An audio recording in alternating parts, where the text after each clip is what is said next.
Now, in the world of sci-fi, it was a landmark film. But what you may not know about 2001: A Space Odyssey is that some of the inspiration came from a man from Dorset and his pencil. Well, John Rose's sketches of the universe were the blueprint for some of the scenes. He's now seriously ill, but gave this exclusive interview to our Dorset reporter, Simon Clemerson. I've come to meet a man who can see a film in his head before a single shot is taken.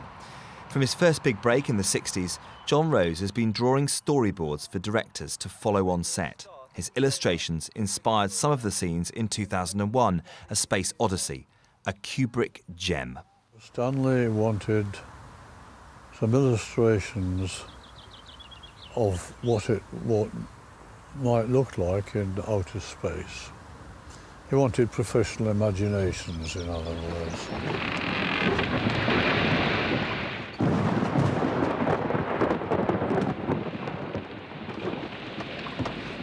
But John tells me some of the best projects he worked on were scrapped. These sketches of Moby Dick, which was meant to star Sean Connery, have never been seen before. Well, it really upset me that was never made. It upset me that a movie I worked on for 6 months was David Lean. Never saw the light of day? Never saw the light of day.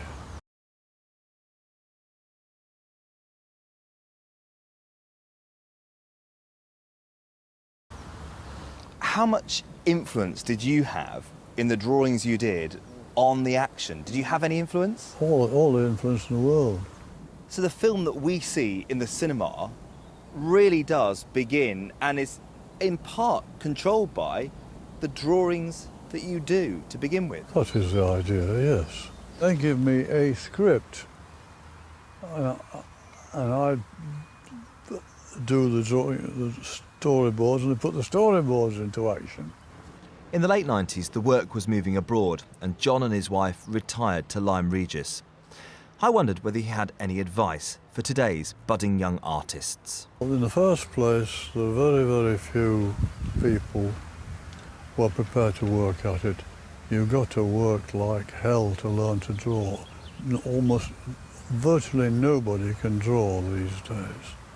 He tells it how it is, but despite all his years in the film industry, this has been John Rose's first appearance in front of the camera.